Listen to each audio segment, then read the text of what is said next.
നമ്മുടെ സ്വാതന്ത്ര്യം, വ്യക്തി സ്വാതന്ത്ര്യത്തിൽ മതങ്ങൾക്ക് എത്രത്തോളം പങ്കുണ്ട്? അങ്ങനെ ഒരു പങ്കുണ്ടോ? ഞാനൊരു മുസ്ലിമാണ്. പലപ്പോഴും പലവരും ഞാനൊരു കാര്യം പറയണ, ഒരു റിലേറ്റീവ് കഴിഞ്ഞ ദിവസം സംഭവിച്ചൊരു കാര്യമാണ്. പുള്ളി പള്ളി പോകത്തില്ല, നിസ്കരിക്കത്തില്ല, ഓതത്തില്ല. അപ്പൊ പുള്ളി പറയുന്നത് പെൺകുട്ടികൾ പഠിക്കണ്ട, കല്യാണം കഴിച്ചോ. ഞാൻ പറഞ്ഞു കല്യാണം കഴിക്കാൻ താല്പര്യമില്ല, എനിക്കിനി PG എടുക്കണം. പറഞ്ഞ് കല്യാണം കഴിഞ്ഞിട്ടാണ് PG എടുക്കാലോ. അപ്പൊ ഞാൻ പറഞ്ഞു കല്യാണം കഴിച്ചു കഴിഞ്ഞാൽ കൊച്ചിനെടുക്കാനേ പറ്റത്തുള്ളൂ, PG എടുക്കാൻ പറ്റത്തില്ല. ഇസ്ലാമികപരമായി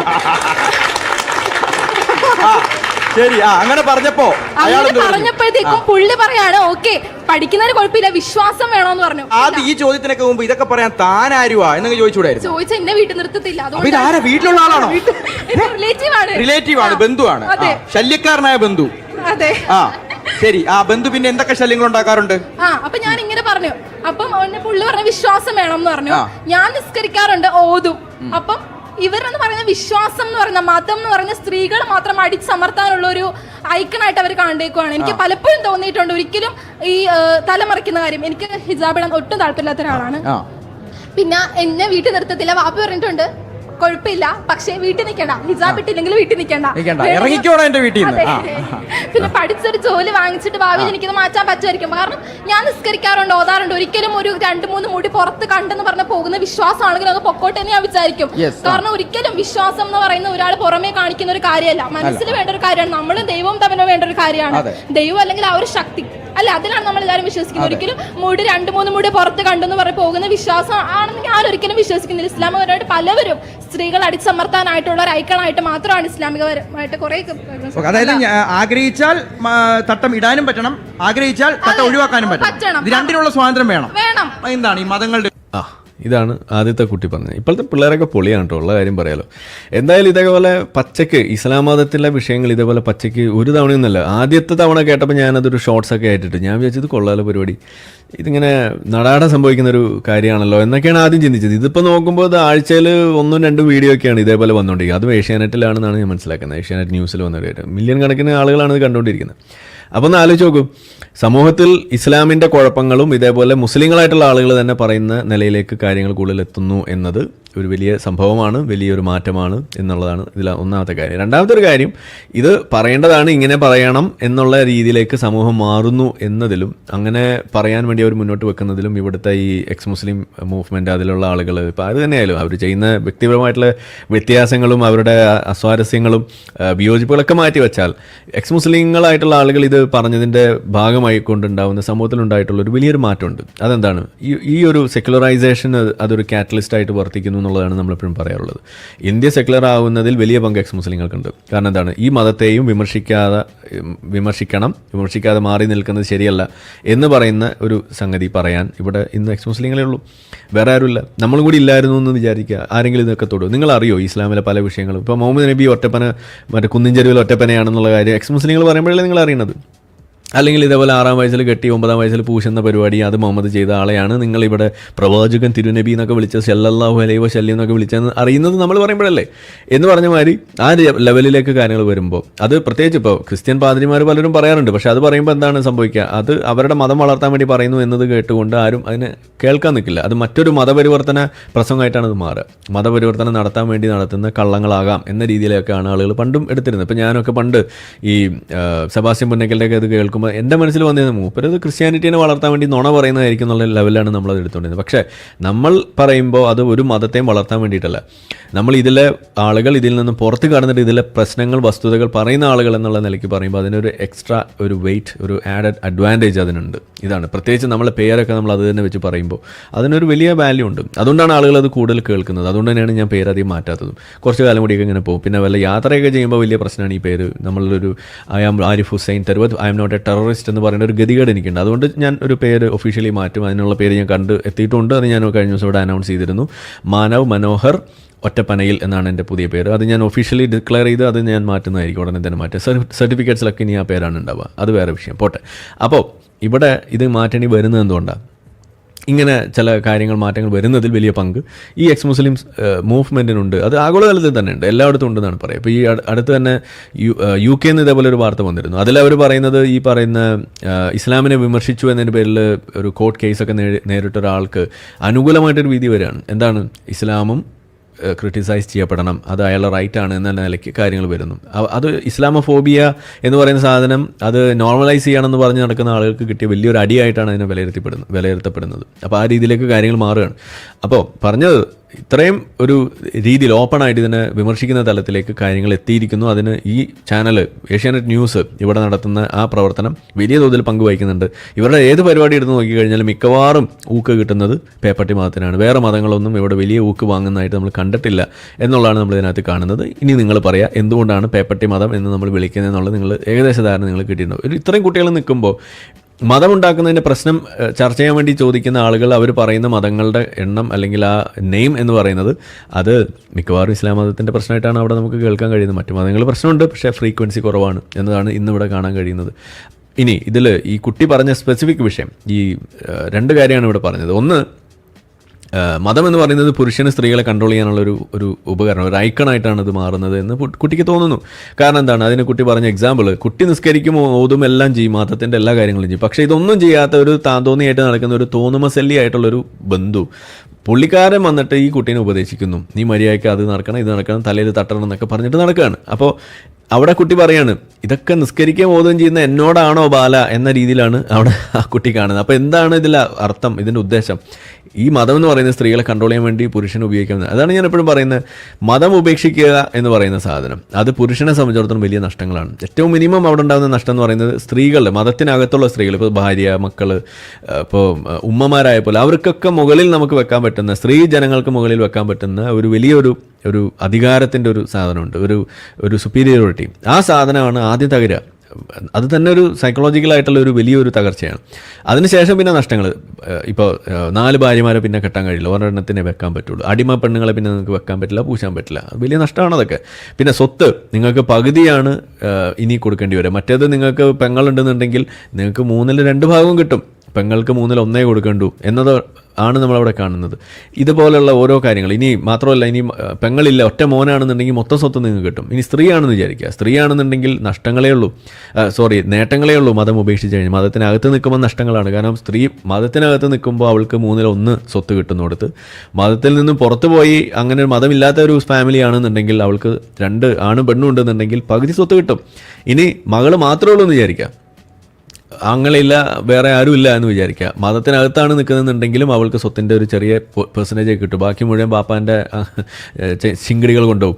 അതേസമയം മതമില്ലാത്ത ഫാമിലിയിലാണ് ആ പറയുന്ന പെണ്ണ് നിൽക്കുന്നതെന്നുണ്ടെങ്കിൽ ആ സ്വത്ത് മുഴുവനും പെണ്ണിന് കിട്ടും. അപ്പോൾ മതം ഉപേക്ഷിക്കുന്നത് സ്ത്രീകളെ സംബന്ധിച്ചിടത്തോളം എപ്പോഴും നേട്ടവും, മതം ഉപേക്ഷിക്കുന്നത് പുരുഷനെ സംബന്ധിച്ചിടത്തോളം എപ്പോഴും നഷ്ടവുമായി മാറുന്ന കാഴ്ചയാണ് നമ്മൾ കാണുന്നത്. അതാണ് ഞാൻ എപ്പോഴും പറയാറുള്ളത്, ഇസ്ലാം തകരുക, ഏത് മതമാണെങ്കിലും അത് താങ്ങി നിർത്തുന്നത് അതിനകത്ത് ഈ പറയുന്ന അന്ധവിശ്വാസികളായിട്ടുള്ള സ്ത്രീകളാണ്. പെണ്ണുങ്ങൾ വിചാരിച്ച ഈ മതങ്ങൾ പൊളിയും. ഇസ്ലാമിൻ്റെയൊക്കെ കഥ എപ്പോൾ തീർന്നു ചോദിച്ചാൽ മതി എന്ന് പറയുന്നത് അതുകൊണ്ടാണ്. സ്ത്രീകൾ മാത്രം വിചാരിച്ചാൽ മതി.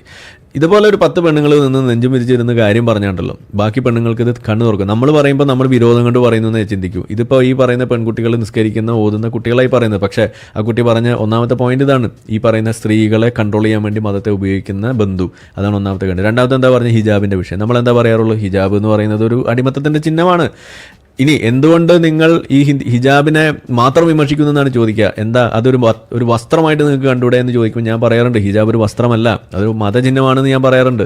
എന്താ കാരണം, ഒരു വസ്ത്രമാകുന്ന എപ്പോഴാണ്, അത് നിങ്ങൾക്ക് ഇടാനുള്ള അവകാശമുള്ളതുപോലെ തന്നെ അത് ഇടാതിരിക്കാനുള്ളൊരു അവകാശം നിങ്ങൾക്കുണ്ട്. എന്ന് വെച്ചാൽ നിങ്ങൾക്ക് ചുരിദാർ ഇടുക എന്ന് പറയുന്നത് നിങ്ങളുടെ അവകാശമാണ്. ചുരിദാർ ഇടാതെ നടക്കുക എന്ന് പറയുന്നത് ഒരു പാപമായിട്ടാണ് കാണുന്നതെന്നുണ്ടെങ്കിൽ എന്തായിരിക്കും സ്ഥിതി? നിങ്ങൾ ചുരിദാർ ഇടാതെ സാരി ഉടുത്താൽ നിങ്ങളൊരു വേശ്യയായി മാറുന്നു എന്നൊരവസ്ഥയിലേക്ക് കാര്യങ്ങൾ വന്നാൽ എന്ത് ചെയ്യും? അവിടെയാണ് നമ്മൾ പറയുന്നത് ആ ചുരിദാർ ഒരു വസ്ത്രമല്ല, അത് ഒരു മതചിഹ്നമാണ്, അല്ലെങ്കിൽ എന്തെങ്കിലും ഒരു ചിഹ്നമാണെന്ന് പറയുന്നത്. അതുകൊണ്ടാണ് അത് അവിടെ ആ ചിഹ്നം ഏതിനാണ്, വേശ്യാവൃത്തിയിലേക്ക് പോകാതിരിക്കുന്നതിൻ്റെ, അല്ലെങ്കിൽ ആ റേപ്പ് കൾച്ചറിൻ്റെ, അല്ലെങ്കിൽ ആ ഒരു ചാസ്റ്റിറ്റി എന്ന് പറയുന്ന ആ ഒരു കോർ പ്യൂരിറ്റൻ വാദത്തിൻ്റെ ഒരു ചിഹ്നമായിട്ടാണ് ചുരിദാർ മാറുന്നത് അവിടെ. എന്ന് പറഞ്ഞ പോലെ നിങ്ങൾ ഹിജാബ് ഇടുക എന്ന് പറഞ്ഞു കഴിഞ്ഞാൽ അതൊരു വലിയ ഉത്തമയായ സ്ത്രീയും, ഹിജാബ് ഇടുന്നില്ല എന്ന് പറഞ്ഞാൽ, നിങ്ങൾ ഊരി എന്ന് പറഞ്ഞാൽ നിങ്ങൾ വേശ്യയുമായിട്ട് മാറുന്ന അവസ്ഥയാണ് ഇസ്ലാമിലുള്ളത്. ഇതാണ് ഇസ്ലാം പഠിപ്പിക്കുന്നത്. അപ്പോൾ എന്താണ് ഖുറാനിൻ്റെ ആ ആയത്ത് തന്നെ നിങ്ങൾ എടുത്ത് നോക്കുക. അതായത് അടിമ സ്ത്രീകളെയും സ്വതന്ത്ര സ്ത്രീകളെയും വേർതിരിക്കുന്ന ഒരു ചിഹ്നമാണ് ഈ പറയുന്ന ഹിജാബ്. ഈ ഹിജാബ് മറ്റ് പല മേഖലകളിലും മറ്റ് പല മതങ്ങളിലുണ്ട്, മറ്റ് പല ആളുകളും തലയിൽ ഇടുന്നുണ്ട്, ക്രിസ്ത്യാനികളും ജൂതന്മാരൊക്കെ ഇടുന്നു. പക്ഷേ ഇസ്ലാമിലെ അത് വരുമ്പോൾ അത് ഇതാണ് അതിൻ്റെ പ്രശ്നം. നിങ്ങൾ എല്ലാ ജൂതന്മാരും തലയിൽ തട്ടിട്ട് നടക്കുന്നൊന്നും നിങ്ങൾ കാണില്ല. അതിനകത്ത് മതം തലയ്ക്കുള്ള ആളുകൾ ആ മതം ചോർന്നു പോകാതിരിക്കാൻ വേണ്ടിയിട്ട് തലയിൽ തട്ടിട്ട് നടക്കും. പക്ഷേ ഇസ്ലാമിലെ ഒരു പെണ്ണ് തലയിൽ തട്ടുന്നത് എന്തിനു വേണ്ടിയിട്ടാണ്? അത് തട്ടം ഊരിയാൽ അവൾ വേശിയായി പോകുമെന്നത് തടയാൻ വേണ്ടിയിട്ട്, ആ വിളി കേൾക്കാതിരിക്കാൻ വേണ്ടിയിട്ടാണ് ഈ പറയുന്നത് ഇടുന്നത്. നിങ്ങൾ മുസ്ലിം പെണ്ണുങ്ങൾ ഇത് കേൾക്കുന്നുണ്ടെങ്കിൽ ഞാൻ നിങ്ങൾക്കൊരു വെല്ലുവിളി വെക്കുകയാണ്. നിങ്ങൾ ഈ തട്ടം ഇന്ന് ഇടുന്ന ആളുകളാണെന്നുണ്ടെങ്കിൽ നിങ്ങളൊരു തട്ടം ഊരി നാളെ മുതൽ നടക്കുക. നിങ്ങൾ എത്ര തവണ വേശ്യ എന്ന വിളി നിങ്ങൾ കേട്ടു എന്നുള്ളത് ഇവിടെ റിപ്പോർട്ട് ചെയ്യുക. അതാണ് ഞാൻ പറയാം. നിങ്ങൾ ആദ്യം വിളിക്കുന്ന വിളി നീ ഒരു തേവിടിച്ചയാണ് എന്നുള്ള രീതിയിലാണ് വരിക. പറയുമ്പോൾ ബുദ്ധിമുട്ടുണ്ട്, പക്ഷേ ഇതാണ് ഇസ്ലാമിലെ കാഴ്ചപ്പാട്. റേപ്പ് കൾച്ചറിനെ പ്രൊമോട്ട് ചെയ്യുന്ന ഒരു ആസ്പെക്റ്റാണ് ഈ ഹിജാബ് എന്ന് പറയുന്നത്. സ്വതന്ത്ര സ്ത്രീയെയും അടിമ സ്ത്രീയും വേർതിരിക്കുക എന്ന് പറയുമ്പോൾ സ്വതന്ത്ര സ്ത്രീയെ റേപ്പ് ചെയ്യാൻ പാടില്ല. അവൾ തലയിൽ തട്ടമിട്ടിട്ടുണ്ടെങ്കിൽ അടിമ സ്ത്രീക്ക് ഹിജാബ് ഹറാമാണ്. അതായത് അടിമ സ്ത്രീ ആണെങ്കിൽ, അവൾ മുസ്ലിം ആണെങ്കിൽ പോലും അവൾക്ക് തലയിൽ തട്ടമിടാനുള്ള അവകാശമില്ല. അങ്ങനെ ഇട്ട് നടന്നതിൻ്റെ പേരിൽ അടിമ സ്ത്രീയുടെ അടുത്ത് വടി കൊണ്ട് തല്ലി അത് ഊരിച്ച ഒരു അവസ്ഥയാണ്, അല്ലെങ്കിൽ ഒരു ചരിത്രമാണ് ഇസ്ലാമിലുള്ളത്. ഉമറാണ് അത് ചെയ്യിച്ചത്. അപ്പോൾ ഇതാണ് ഇസ്ലാമിൻ്റെ കാഴ്ച. ഇതൊന്നും വിശ്വാസികൾക്ക് അറിയില്ല. എന്നിട്ട് അവർ പറയുന്നു ഇത് വസ്ത്രമാണ്. ഇത് വസ്ത്രമല്ല, ഇത് മതചിഹ്നമാണ്, ഇത് ചാസ്റ്റിറ്റിയുടെ ചിഹ്നമാണ്. ഇറാനിൽ ഈ ഹിജാബിൻ്റെ നിയമത്തെ അവർ വിളിക്കുന്നത് തന്നെ, അല്ലെങ്കിൽ അതിൻ്റെ ഒരു ദിനം അവർ കൊണ്ടാടുമ്പോൾ അതിന് വിളിക്കുന്നത് national hijab and chastity day എന്നാണ് അതിന് വിളിക്കുന്നത്. എന്നാൽ ചാസ്റ്റിറ്റി എന്ന് പറയുമ്പോൾ എന്താണ്? പാതിവൃത്യം. ഇതാണ് അവരവിടെ ഉപയോഗിക്കുന്നത്. അപ്പോൾ ഹിജാബ് എന്ന് പറയുന്ന വാക്ക്, ആ ഒരു തുണി അത് ചേർത്ത് വെക്കുന്നത് ചാസ്റ്റിറ്റി എന്ന് പറയുന്ന സാധനമായിട്ടാണ്. എന്തിനാണ് അങ്ങനെ? ഈ ചുരിദാർ ആൻഡ് ചാസ്റ്റിറ്റി ഡേ എന്ന് എവിടെയെങ്കിലും നിങ്ങൾ കേൾക്കുമോ? അല്ലെങ്കിൽ ചുരിദാർ പറയുമ്പോൾ നിങ്ങളുടെ മനസ്സിലേക്ക് ചാസ്റ്റിറ്റി എവിടെയെങ്കിലും കടന്നു വരുമോ? ഇല്ല. ഒരു സാരിയെക്കുറിച്ച് പറയുമ്പോൾ അവിടെ ചാസ്റ്റിറ്റി കടന്നു വരുമോ? ഇല്ല. പാൻറ്റും ടോപ്പും ഇടുന്നു? ഇല്ല. കുർത്ത വരുന്നു? ഇല്ല. നിങ്ങൾ മറ്റേ വേറെ എന്തെങ്കിലും ബിക്കിനി ഇടുന്നു? അവിടെ പോലും വരുന്നില്ല. അത് അവരുടെ അവകാശം എന്നുള്ള രീതിയിലാണ് അതിനകത്ത് കാണുന്നത്. അത് ബീച്ചിൽ പോകുമ്പോൾ ഇടുന്ന ഒരു വേഷം, അത്രയേ ഉള്ളൂ. പക്ഷേ ഇസ്ലാമിൽ അതല്ല. ഇസ്ലാമിൽ നിങ്ങൾ ഈ പറയുന്ന ഒരു ഹിജാബ് എന്ന് പറയുന്ന ഒരു സാധനം പറയുമ്പോൾ അവിടെ കടന്നു വരുന്നത് ഈ പറയുന്ന ചാസ്റ്റിറ്റിയാണ്. അത് ഇടാത്ത ആളുകൾ മുഴുവൻ റേപ്പ് ചെയ്യപ്പെട്ടാൽ പോലും കുറ്റം പറയാൻ കഴിയില്ല. ഇവിടെ ജാക്കിർ നായിക്ക് പറയുന്നൊരു വാദം നിങ്ങൾ കേട്ടിട്ടുണ്ടാവും. അതായത് ഒരു മുസ്ലിം സ്ത്രീ റേപ്പ് ചെയ്യപ്പെടുന്ന ഒരവസ്ഥ ഉണ്ടായാൽ അതിന് ഉത്തരവാദി മുസ്ലിം സ്ത്രീ കൂടിയാണെന്നാണ് പറയുന്നത്. മുസ്ലിം സ്ത്രീ എന്നല്ല, സ്ത്രീ കൂടിയാണെന്നാണ് പറയുന്നത്. എന്താണ് കാരണം? അത് മുസ്ലിം പുരുഷനും പരീക്ഷണമാണ്, സ്ത്രീക്കും പരീക്ഷണമാണ്.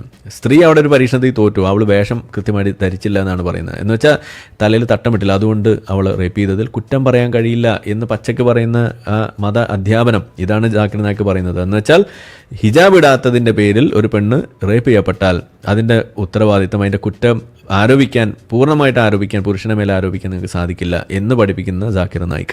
ഇത് ഇസ്ലാമിൻ്റെ കാഴ്ചപ്പാടാണ്. ജാക്കിർ നായിക്ക് എവിടെയെങ്കിലും ഉരുട്ടിയെടുത്ത കാര്യമല്ല ഈ പറയുന്നത്. ഇതാണ് അവിടുത്തെ കഥ. ഇതാണ് നമ്മൾ പറഞ്ഞു വെക്കുന്നത്.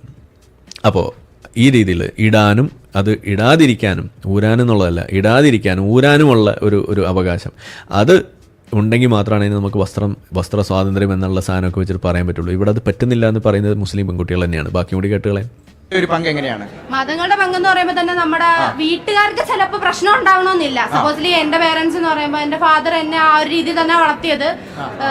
പക്ഷേ നമ്മുടെ റിലേറ്റീവ്സിന് അങ്ങനല്ല. റിലേറ്റീവ്സ് അഫ്കോഴ്സ് നമ്മുടെ പേരൻസിന് ഇല്ലാത്ത തെറ്റിദ്ധാരണകളും പേരൻസിന് ഇല്ലാത്ത കുഴപ്പമാണ് നമ്മുടെ റിലേറ്റീവ്സിനുള്ളത്. കാരണം അവര് നമ്മുടെ മണ്ടയിൽ അവരുടെ വിശ്വാസമാണ് അടിച്ചേൽപ്പിക്കുന്നത്. ഒരിക്കലും ഒരു വിശ്വാസം അടിച്ചേൽപ്പിക്കാനുള്ളതല്ല. തട്ടവിട്ടാൽ മാത്രമേ നമുക്ക് ദൈവത്തിന്റെ അടുത്ത് വിശ്വാസം ഉണ്ടെന്നുള്ളത് നമുക്ക് അത് തെറ്റായ ഒരു രീതിയാണ്. നമ്മളിപ്പോ ഇനി എത്ര നമ്മളിപ്പോ തെറ്റ് ചെയ്തിട്ടാണ് നിസ്കരിക്കുകയാണെങ്കിൽ പാപം പൊറുക്കപ്പെടുമെന്ന് പറയുന്നത്. നമ്മൾ ചെയ്യുന്നത് മൊത്തവും ഇങ്ങനെ തെറ്റാണ്. എന്നിട്ട് നിസ്കരിച്ചുകൊണ്ടിരിക്കുകയാണെങ്കിൽ അതിനുള്ള പ്രയോജനം എന്തുവാ? തട്ടമിടാതിരിക്കുന്നതും കുറി തൊടുന്നതും തൊടാതിരിക്കുന്നതും എല്ലാം ഒരു വ്യക്തിയുടെ ഇഷ്ടമാണ്. അതിൽ യാതൊരു വിധത്തിലായിട്ടും ഒരാൾക്കും ആ ഒരു റൈറ്റിൽ ചോദ്യം ചെയ്യാനുള്ള അവകാശമില്ല. ഈ നിങ്ങൾ നോക്കിക്കോ, ഈ പറയുന്ന എല്ലാ വാചകം എടുത്ത് വെച്ച് നമ്മൾ ഉസ്താദുമാർ ഇനി ഇറങ്ങും. എന്താണ് ഈ നാടിൻ്റെ പോക്ക്? ഈ കുട്ടികൾ എന്താണ് ഈ പറയുന്നത്? നമ്മുടെ നാടിൻ്റെ അവസ്ഥ എന്താണ് എന്നൊക്കെ പറഞ്ഞ് തുടങ്ങും. എന്നിട്ട് അവസാനം എന്താവും? അവസാനം കുട്ടികളുടെ വാദം നിലനിൽക്കും. ഈ കുട്ടികൾ ഇപ്പോൾ പറഞ്ഞ കാര്യങ്ങൾ കൂടുതൽ മുസ്ലിം പെണ്ണുങ്ങൾ കേൾക്കും. ഉസ്താദ് ഏറിപ്പോവും, ഇസ്ലാം അതിനേക്കാൾ മുകളിലേക്ക് പോവും. ഇതാണ് സംഭവിക്കാൻ പോകുന്നത്. ഇങ്ങനെയാണ് ഇസ്ലാം തകരുന്നത്. ഇങ്ങനെയാണ് ഇൻ്റർനെറ്റ് ഇസ്ലാമിനെ തകർക്കുന്നത്. ഇവിടെ ആളുകൾ ചോദിക്കാറുണ്ട് ഇൻ്റർനെറ്റ് തകർക്കുന്നുണ്ട്, തകർന്നില്ല. ഇതൊരു സ്ലോ പ്രോസസ്സാണ്. നിങ്ങളൊരു 10-15 വർഷം വെയിറ്റ് ചെയ്യണമെന്നല്ലേ ഞാൻ അന്നേ പറഞ്ഞത്. ഇന്ന് തന്നെ ഇപ്പോൾ ഒരു 5 വർഷമായിട്ടുണ്ടാവും ഞാൻ ആ പറഞ്ഞിട്ട്. 2020 ഞാൻ പറഞ്ഞത്. 2025 ഇപ്പം തന്നെ എന്താ വ്യത്യാസം? ഇനി നിങ്ങൾ കാത്തിരിക്കുക. ഇസ്ലാമിനെ പൊളിച്ചെടുക്കുന്ന സിനിമകൾ കൂടി വരുന്നതോടുകൂടി ഇതിൻ്റെ തകർച്ച പൂർണ്ണമാവും. അതാണ് ഞാൻ പറയാൻ പോകുന്നത്. നാടകങ്ങൾ ഇവിടെ നടക്കും. അപ്പോൾ നിങ്ങൾ എത്രമാത്രം ഹിന്ദു നാടകങ്ങളെ ഇതേപോലെ പ്രോത്സാഹിപ്പിക്കുന്നു, അത്രമാത്രം ഇസ്ലാമിക നാടകങ്ങളും ഇവിടെ വരും. എത്രമാത്രം ഹിന്ദു സിനിമകൾ വിമർശനം നിങ്ങൾ അംഗീകരിക്കുന്നോ, അതിനുവേണ്ടി വാദിക്കുന്നു, അത്രയും കണ്ട് ഇസ്ലാമത വിമർശന സിനിമകൾ ഇവിടെ പ്രോത്സാഹിപ്പിക്കപ്പെടും, ഇവിടെ ഉണ്ടാവും. അതുകൂടി വന്നാൽ ഗെയിം ഓവർ. അതാണ് ഞാൻ പറയുന്നത്. പക്ഷേ അവർക്ക് അതിനുള്ള ധൈര്യം മുന്നേ ഉണ്ടായിരുന്നില്ല. പക്ഷേ ഇനി അതിലേക്കാണ് പോകുന്നത്. ഒരു ചാനൽ ഇതുപോലുള്ള കാര്യങ്ങൾ പറയുന്ന അവസ്ഥയിലേക്ക് വരുന്നത് തന്നെ എന്തിൻ്റെ അടിസ്ഥാനത്തിലാണ്? ഇതാണ്. എന്നെ തന്നെ പല ചാനലുകളും പലരും വിളിച്ചിട്ടുണ്ട്. പക്ഷേ അവർക്ക് നമ്മളെ നേരിട്ട് കൊണ്ട് ഇരുത്താനുള്ള ധൈര്യം കിട്ടാത്തതുകൊണ്ടാണ് അവരെ നമ്മൾ വിളിക്കാത്തത്. നമ്മൾ പറയുന്ന സാധനങ്ങൾ അവർ പബ്ലിഷ് ചെയ്ത് കഴിയുമ്പോൾ അവരുടെ പല ഈ പരസ്യം കൊടുക്കുന്ന ആളുകൾ പ്രശ്നം ഉണ്ടാക്കുന്നു. ഇതിൻ്റെ പേരിലാണ് നമ്മൾ വിളിക്കാത്തത്. നിങ്ങൾ ചോദിക്കാറുണ്ട് എന്തുകൊണ്ട് ജനൻ ടി വി മാത്രം വിളിക്കുന്നു. ജനൻ ടി വിക്ക് അങ്ങനെ ഒരു പേടിയില്ല, അതുകൊണ്ട് അവർ നമ്മൾ വിളിക്കുന്നു. അവർ പരസ്യം ഇല്ലെങ്കിലും ഉണ്ടെങ്കിലും അവർ നമ്മളെ വിളിക്കുന്നു. അവർക്ക് വല്ല സംഖ്യ ഫണ്ടും കാണുമായിരിക്കും. പക്ഷേ മറ്റ് ചാനലുകളുടെ അവസ്ഥ അതല്ല. അവർക്ക് നമ്മളെ വിളിക്കാൻ ഭയമാണ്. അതാണ് ഈ പറയുന്നത്.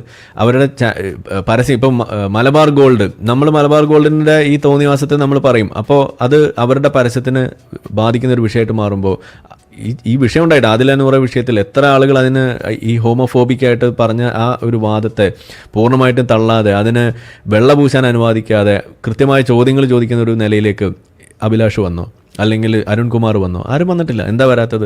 അവർ പരസ്യം കൊടുക്കുന്ന വലിയ വലിയ കമ്പനികളിൽപ്പെട്ട ആളുകളാണ് ഈ മലബാർ ഗോൾഡ്. മിണ്ടാൻ കഴിയില്ല. പക്ഷേ ഇപ്പം നമ്മളെ സംബന്ധിച്ചിടത്തോളം അങ്ങനെ ഒരു പ്രശ്നമില്ല. കാരണം നമ്മളുടെ പരസ്യം എന്ന് പറയുന്നത് യൂട്യൂബാണ് നിശ്ചയിക്കുന്നത്. അത് അൽഗോരിതമാണ് കാര്യങ്ങൾ കൈകാര്യം ചെയ്യുന്നത്. അതും യൂണിവേഴ്സൽ അല്ല. നിങ്ങളെന്താണോ, നിങ്ങളുടെ ഹാബിറ്റ്സ് എന്താണോ എന്ന് എങ്ങനെയാണോ ഗൂഗിൾ മനസ്സിലാക്കിയിരിക്കുന്നത് അതിനനുസരിച്ചിട്ട് നിങ്ങൾ കാണും. ചില ആളുകൾ വന്ന് പറയാറുണ്ട്, എൻ്റെ വീഡിയോ കണ്ടപ്പോൾ, ഉസ്താദിൻ്റെ വീഡിയോ കണ്ടപ്പോൾ അവിടെ ബ്രേസിയറിൻ്റെ പരസ്യം വന്നു എന്നൊക്കെ പറയുന്നത് കണ്ടാണ്. അത് ശരിക്കും പറഞ്ഞാൽ അതായത് നിങ്ങളുടെ യൂസർ ഇത് അനുസരിച്ചിട്ടുള്ള പരസ്യം വരുന്നതിനോടൊപ്പം തന്നെ ചില ഏരിയയിൽ ചില പരസ്യങ്ങൾ പുഷ് ചെയ്യുന്ന പ്രവണതയുണ്ട്. അതില്ല എന്ന് പറയുന്നില്ല. ഇപ്പോൾ ഗാസ പ്രശ്നം നടക്കുമ്പോൾ യൂറോപ്പിലൊക്കെ ഏറ്റവും കൂടുതൽ പ്ലേ ചെയ്തിട്ടുള്ള ഒരു പരസ്യം എന്ന് പറയുന്നത് ഈ ഡൊണേഷൻസ് സംബന്ധിച്ചുള്ള പരസ്യങ്ങൾ. അത് അവിടെ വലിയ വ്യാപകമായിട്ട് നടന്ന കാര്യമാണ്. അതേപോലെ പല ആപ്പുകൾ, ഇപ്പോൾ നമ്മളുടെ ഈ ടിക്ടോക്ക് നിരോധിച്ച സമയത്ത് നിങ്ങൾ ശ്രദ്ധിച്ചിട്ടുണ്ടാവും, ഒരുപാട് പരസ്യങ്ങൾ അതുപോലെയുള്ള ഒരുപാട് സമാനമായ ആപ്പുകളുടെ പരസ്യം നിങ്ങൾ കണ്ടിട്ടുണ്ട്. അത് സംഭവിക്കുന്നതാണ്. അത് പ്രീ ഡിറ്റർമിൻഡ് ആയിട്ടുള്ള ചില പരസ്യങ്ങൾ പുഷ് ചെയ്യുന്നതുകൊണ്ട്. അതുകൂടാതെ നിങ്ങളുടെ യൂസർ ഇതിനനുസരിച്ച് അത് നിങ്ങൾക്ക് ഓഫ് ചെയ്ത് വെക്കാൻ പറ്റുന്ന ഒരു ഫീച്ചറാണ്. അതിനനുസരിച്ചുള്ള പരസ്യം വേണോ വേണ്ടയോ എന്നുള്ളത്. ഓഫാക്കി കഴിഞ്ഞാൽ അത് കാണില്ല. അപ്പം ഞാൻ പറഞ്ഞത് ഈ പരസ്യം നിശ്ചയിക്കുന്നത് അപ്പോഴത്തെ സാഹചര്യങ്ങൾ, അവിടുത്തെ ടെൻഡൻസീസ്, ആൽഗോരിതം, ഇങ്ങനെയുള്ള സാധനങ്ങൾ. പക്ഷേ ഇത് അങ്ങനെയല്ല. സിനിമ ഇവരെ സംബന്ധിച്ചിടത്തോളം പരസ്യം ഇപ്പോൾ അത് ഗ്ലോബൽ എഡ്യൂക്കേഷണൽ കൺസൾട്ടൻറ്റ് എഡ്യൂക്കേഷൻ. അപ്പോൾ അത് അവർ ഒരു സ്പോൺസേർഡ് പരിപാടി പോലെയാണ് അവിടെ വരുന്നത്. അങ്ങനെയുള്ള പരസ്യങ്ങൾ ലഭിക്കുന്നത് കുറയും. കാരണം അത് അവരുടെ വിശ്വാസത്തെ ചോദ്യം ചെയ്യുന്നു, അവരുടെ ഏതെങ്കിലും ഐഡൻറ്റിറ്റീനെ ചോദ്യം ചെയ്യുന്ന അവസ്ഥയിലേക്ക് വന്നാൽ അവിടെയാണ് ഈ മലബാർ ഗോൾഡിനെ ഒന്നും അവർക്ക് പറയാൻ പറ്റാതെ വരുന്നത്. അല്ലെങ്കിൽ ചെമ്മണ്ണൂറിനെ ഒന്നും പറയാൻ പറ്റാത്തത് അതുകൊണ്ടാണ്. അങ്ങനെ പലതും. അൽ മുക്താദിർ എന്ന് പറഞ്ഞിട്ട് നാട്ടുകാർ മുഴുവൻ പറ്റിച്ച സാധനം ഇവിടെ ഈ മറുനാടൻ ഷാജൻ അല്ലാതെ വേറെ ആരെങ്കിലും ഇതിനെതിരെ ഇറങ്ങിത്തിരിക്കുന്നത് നിങ്ങൾ കണ്ടോ? ഇല്ല. ഈ ചെമ്മണ്ണൂറിനെതിരെ വലിയ തട്ടിപ്പാണ് അവിടെ നടന്നുകൊണ്ടിരിക്കുന്നത്. ആരെങ്കിലും അതിനെക്കുറിച്ച് പറയുന്നത് കേൾക്കുന്നുണ്ടോ? ഇല്ല. അപ്പോൾ ഇതാണ് ഇവിടുത്തെ ഒരു പ്രശ്നം എന്ന് പറയുന്നത്. അപ്പോൾ ഈ പറയുന്ന രീതിയിലേക്ക് കാര്യങ്ങൾ വരുന്നു. കൂടുതൽ അവർക്കത് ഉറക്കെ പറയാനുള്ളൊരു അവസരം ഇവിടെ ഉണ്ടാകുന്നു എന്ന് വരുന്നത് ഭാവിയിൽ ഈ പറയുന്ന ഇസ്ലാമിന് ഏറ്റവും കൂടുതൽ അടി കിട്ടാൻ പോകുന്നൊരു കാലമാണ് ഇരിക്കാൻ പോകുന്നത്. നിങ്ങളൊരു 4-5 വർഷം കൂടി ഒന്ന് വെയിറ്റ് ചെയ്യുക. ഇപ്പം തന്നെ ഒരു 5 വർഷത്തിനുള്ളിലുള്ള ഉണ്ടായിട്ടുള്ള മാറ്റം ഇത് തന്നെയാണ്. പെൺകുട്ടികൾ ഇതേപോലെ വന്ന് നിന്ന് കൃത്യമായിട്ട് പറയുന്നു. അവർ വീട്ടുകാരെ ഭയക്കുന്നില്ല. ഇത് അവർക്കറിയാലോ. ഇപ്പോൾ എസൻസിൻ്റെ പരിപാടി, ലിറ്റ്മസിൻ്റെ പരിപാടിയുടെ ഭാഗമായിക്കൊണ്ട് ഫറൂഖ് കോളേജിലൊക്കെ പോയിട്ട് നമ്മൾ ഇൻ്റർവ്യൂ നടത്തിയപ്പോൾ അവർ പറഞ്ഞതിൻ്റെ പേരിൽ ആ പെൺകുട്ടികളുടെ വീഡിയോ ടേക്ക് ഡൗൺ ചെയ്യേണ്ടി വന്നു. എന്താ കാരണം? അവർ വീട്ടിൽ നിന്ന് പ്രശ്നമുണ്ടായി. പക്ഷേ കഴിഞ്ഞ വർഷമാണ് അത് ഉണ്ടായത്. ട്രിവാൻഡ്രത്ത് വെച്ച് നടന്ന പരിപാടിയിലും അതുപോലെ കോഴിക്കോടൊക്കെ. പക്ഷേ ഈ തവണ ചെയ്തപ്പോൾ ആർക്കും പ്രശ്നമില്ല. ഇന്നിപ്പോൾ മാതാപിതാക്കൾ പോലെ അവരുടെ അഭിപ്രായം പറയട്ടെ, അഭിപ്രായ സ്വാതന്ത്ര്യം ഉണ്ടല്ലോ എന്നുള്ള നിലയ്ക്കിലേക്ക് മാറുന്നു. മുസ്ലിം പെൺകുട്ടികളുടെ വീട്ടിലെ കാര്യമാണ് ഈ പറയുന്നത്.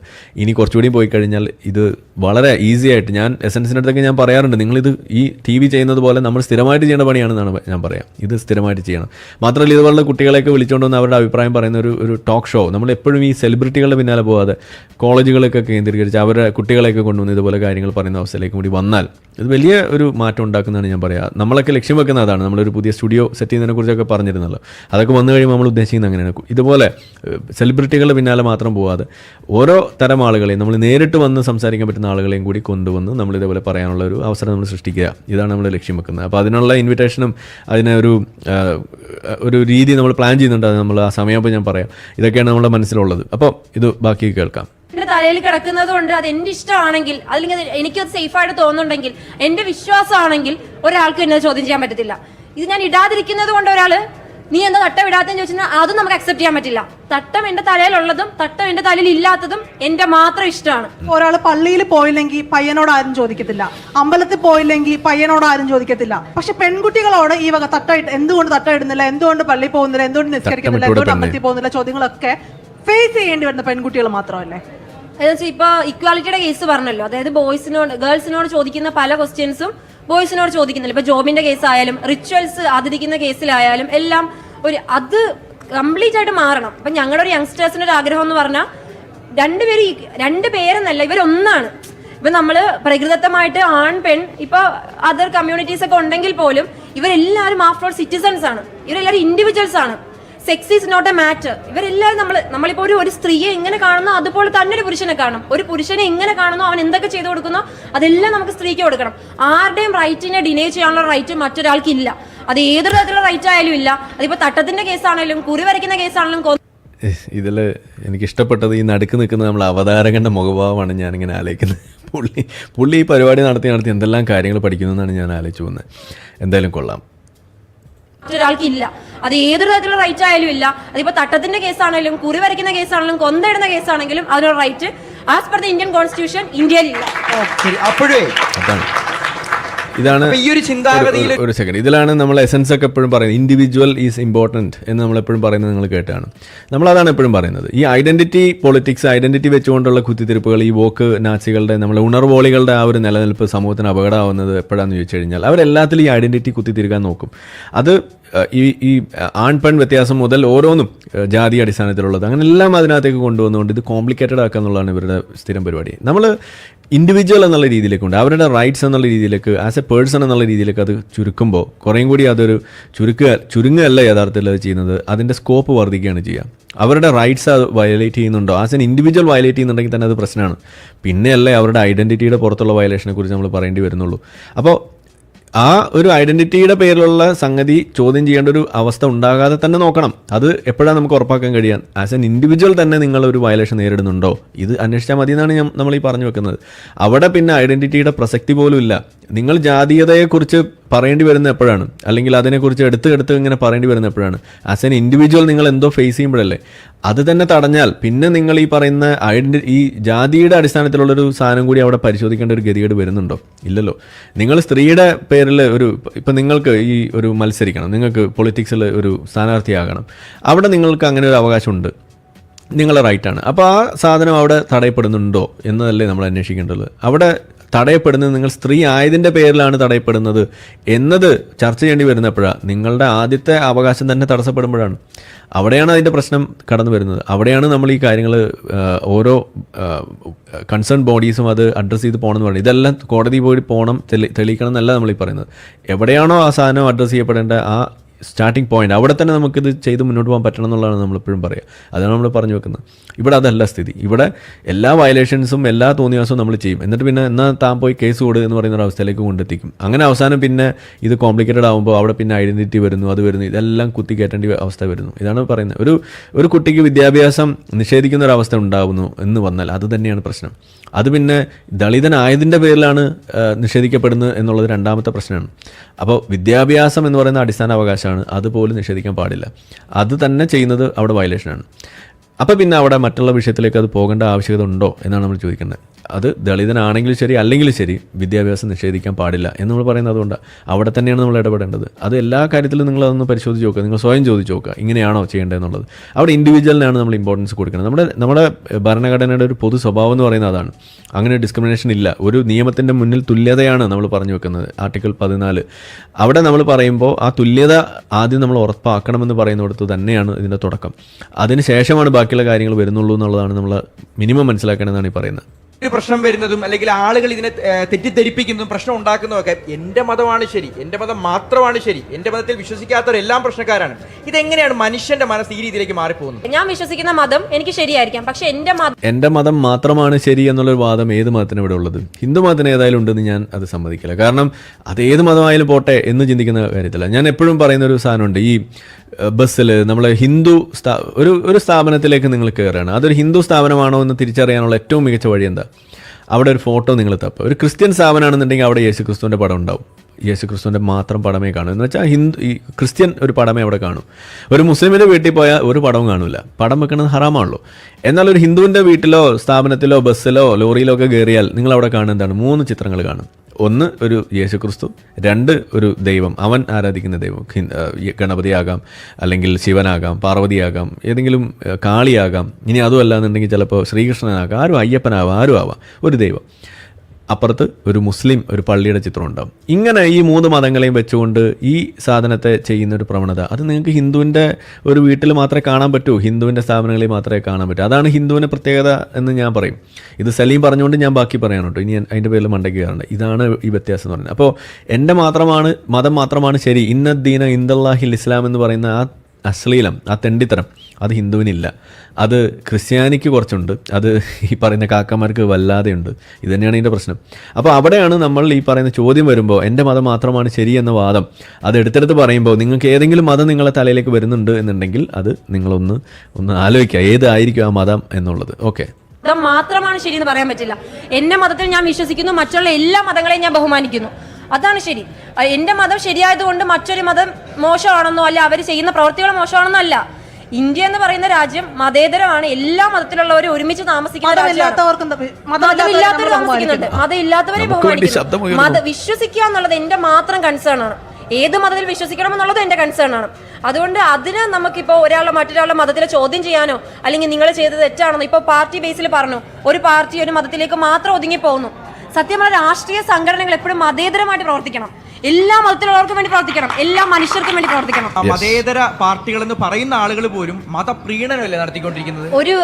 ഒരു എന്താ സ്പെഷ്യൽ ആയിട്ടുള്ള മതത്തില് അവരുടെ വോട്ട് ചോദിക്കുക അല്ലെങ്കിൽ അങ്ങനെയുള്ള മതപരമായ രാഷ്ട്രീയ പാർട്ടികളുണ്ട്. ഞാൻ പേരെടുത്ത് പറയുന്നില്ല, മതപരമായ രാഷ്ട്രീയ പാർട്ടികളും അവരുമായിട്ട് സഖ്യം ചേർന്ന് പ്രവർത്തിക്കുന്നവരും ഒക്കെ ഉണ്ട്. പക്ഷെ എൻ്റെ ഒരു പേഴ്സണൽ പെർസ്പെക്റ്റീവില് രാഷ്ട്രീയം എന്ന് പറയുന്ന രാഷ്ട്രത്തെ സംബന്ധിക്കുന്ന, രാഷ്ട്രത്തെ പൗരന്മാരെ സംബന്ധിക്കുന്നതാണ്.